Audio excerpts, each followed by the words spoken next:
La philosophie n'a ni les moyens de décréter ce qu'il faut faire pour faire un monde, ni le pouvoir de proposer des programmes politiques susceptibles de réconcilier les hommes avec le sens du possible. Elle peut tout au plus mettre en lumière les circonstances existentielles qui expliquent pourquoi s'imposent aujourd'hui ces deux convictions symétriques. Tout est possible, rien ne l'est. L'homme sans monde envisage le réel comme un processus dont il peut alternativement souhaiter l'abolition ou subir le caractère inexorable. Dans les deux cas, il a déjà renoncé à le transformer.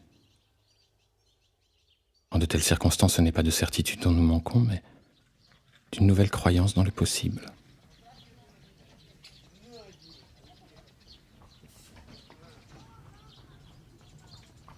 Nous devons rompre avec l'hyperbole de l'Apocalypse qui assimile la philosophie à une entreprise de sauvetage. Là encore, il faut se demander de quoi on espère tant être sauvé, avant d'offrir des modes d'emploi pour survivre au bord du précipice. L'homme moderne cherche à échapper à la contingence, figurée par un monde qui ne reçoit plus d'assises certaines. Pour cela, il s'abandonne à un univers où tout semble nécessaire. Les lois de l'économie non moins que celles de la nature, les inventions de la science autant que la catastrophe finale qu'elles promettent. Pour ce qui concerne les réponses positives aux bouleversements historiques liés à la globalisation de la technique ou à l'intrusion de la logique du capital dans les existences subjectives, elles relèvent moins des recettes de la philosophie que du désir des citoyens.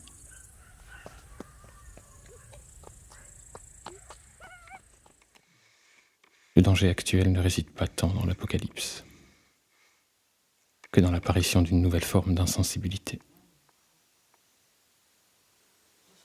L'ascète dénué de monde organise sa vie autour du calcul et de la prévision afin de ne plus se confronter à la contingence. Il a intériorisé la catastrophe pour ne plus la voir. Il existe de multiples exemples de ce désir, propre à certains usages de la raison, d'abolir le possible en considérant l'avenir comme la continuation sans surprise du présent. Ce désir, aussi vieux que la métaphysique, semble avoir trouvé un aboutissement aujourd'hui, dans la promotion de l'insensibilité. Après avoir réduit la pensée au calcul et défini l'action humaine sur le modèle de la fabrication ou sur celui de l'entreprise, on rêve déjà de vie ordonnée à des prothèses. Lorsqu'elle produit le souhait de ne plus rien ressentir d'incontrôlable, l'angoisse devant le possible mène au vitalisme technique.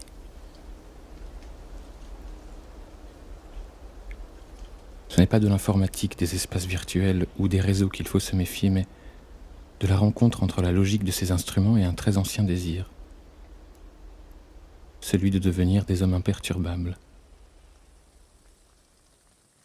L'expérience du monde désigne la limite sensible à ce fantasme immunitaire qui sacrifie le possible à la mise en sûreté. Elle relance le jeu, même lorsque l'on croit que la partie est terminée.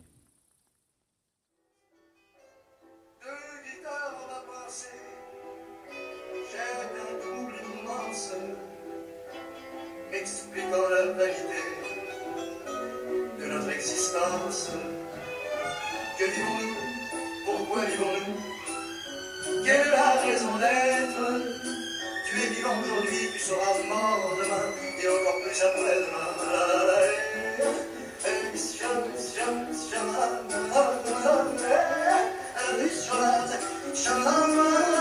Quand je serai si voir, fais-moi m'entabler.